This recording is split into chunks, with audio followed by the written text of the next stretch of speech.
Hey everybody, welcome back to the channel. Liam Douglas coming at you from Roxborough, North Carolina. And again today I'm at Mayo Lake Park, which is a nice area to shoot videos at since I don't have a studio at home yet. Now I apologize if you get any background noise in the video. There are a ton of people that are boating here today since it's a nice sunny Sunday afternoon. So in today's video, I'm going to be doing an unboxing review of the ttartisans 27mm f2.8 lens for the Fujifilm X mount. But before we get into that, please remember to check out the Liam Photography podcast. You can find the show anywhere that podcasts are offered. Go ahead and subscribe to the podcast, listen to the episodes. I have a massive back catalog. You can leave a review and a rating on the podcast. That would be greatly appreciated. Also remember to subscribe to this channel, hit the like button, and hit the little bell icon so you can be notified as new content drops. I do have a bunch of new content coming up over the next few weeks. Some exciting content this coming week that's part of a huge announcement of a new item in the photography world. All right, so let's get into this video. So we have the ttartisans lens here. Let's go ahead and do an unboxing. And when we take the lid off, we have the usual paperwork inside, and the owner's manual and the registration cards. We'll set those aside. And we have a little foam padding on top. And then we have, inside this cutout of foam, we have the lens itself. Now this is ttartisans' first autofocus lens for the Fujifilm X mount. All of their other lenses for the X mount are manual lenses only. This is their first autofocus lens. And as you can see, the lens is fairly compact and small. If we take off the rear cap, there is a, let me see if I can find it here. No, I don't see it. I thought there was the USB port on the back of it for doing firmware updates, but I guess I was wrong. I must be confusing it with another lens, so my apologies there. But you can see it has a nice metal bayonet mount to butt up to any of the Fuji X series cameras. It's got the full electronic controls inside. And let's see here, let's go ahead and put this cap back on. And we do have the front center pinch lens cap and the lens itself. Now the lens is nice because they did include an aperture ring, which I love to have on my Fuji lenses. I just like the feeling more like I'm shooting film again without all the expense and hassle of actually shooting with film. Now to give you a little bit of a comparison, I have my camera bag here with me, my Think Tank mirrorless mover 30i.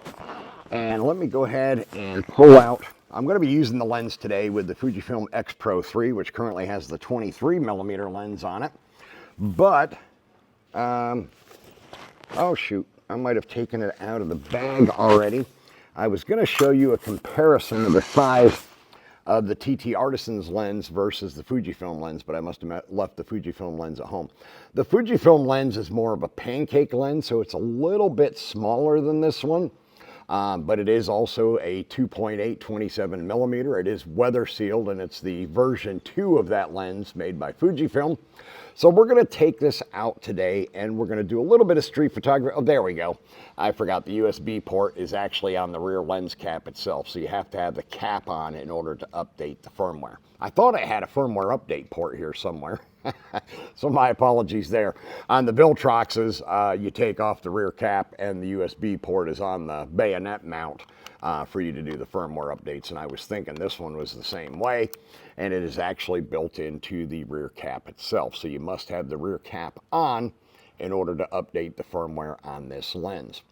Now, another thing I did want to warn you about when it comes to firmware updates. For whatever reason, ttartisans firmware updates only work on a Windows machine. If you do the update from a Mac, it'll seem like the update works just fine, but when you reattach the lens to the camera and turn the camera on, it'll do this weird flickering stuff. So apparently you cannot update ttartisans lenses with a Mac. You've got to use a Windows machine. I made that mistake myself. That's why I'm sharing that information with you. When I first updated the firmware on this, I did it on my Mac. I attached it to my camera, turned my camera on. The screen just kept flickering and flickering and flickering and flickering.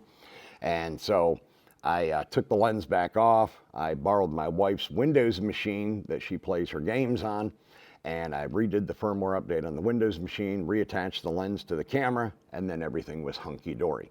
Now, I'm hoping at some point down the road, maybe ttartisans will fix that issue so that you can update these lenses on a Mac as well as on a Windows machine.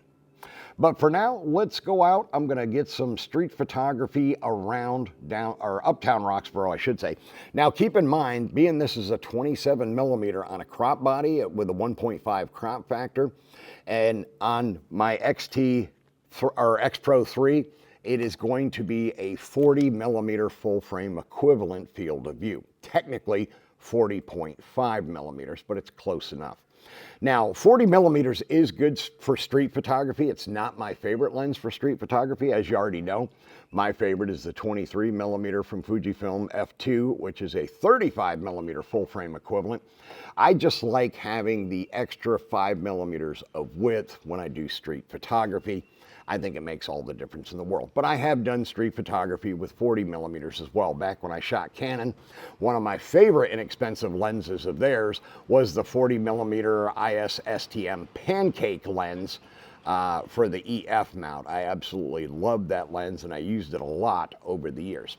So anyways, we're gonna head down to uptown Roxborough, and we're gonna get some street photos with this lens, try it out, see how it works. I'll include those photos as a slideshow in this video, and then we'll wrap up with my closing thoughts.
right, so wrapping up this video, as you can see from the slideshow, I got lucky today. I went to Uptown Roxborough, as I mentioned in the opening of the video, and they happened to be doing a food truck rodeo today.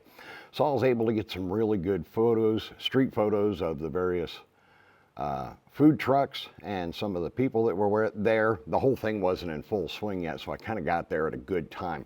Now, a few of the images, you'll notice the focus was a little bit off with the people in the shot. That's because I was using a single point of focus. I wasn't using zone or area focus, which I probably should have been. But as you can see from the slideshow, I did get some really good images with this lens. Now, keep in mind, this is a third-party Chinese manufactured lens, and I'm not saying that in a negative way. It's actually a decent lens for what you pay. This lens right here sells brand new for $159 American. And this, I stopped and got it on my way back here, is the Fujifilm XF 27mm f2.8 pancake lens. This one sells for $459. So quite a bit of difference in price. You can see the difference in size there a bit. The Fujifilm is about a third shorter than the ttartisans lens. So it is considerably smaller in that respect. Now, the other thing is this one's actually made by Fuji, so it's going to have better optics, and it is weather sealed, where the ttartisans lens is not. However, this lens does make some very good images. You get a little bit of chromatic aberration, but you can clean that up in post-processing, whether you're using Capture One or Lightroom. Doesn't really matter. They both do a good job of cleaning the images up as far as that's concerned.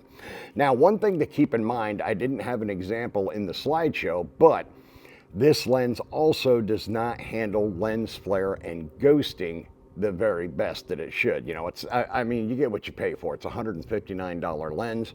It does do a decent job. The autofocus is fast and accurate, so I don't have any complaints there.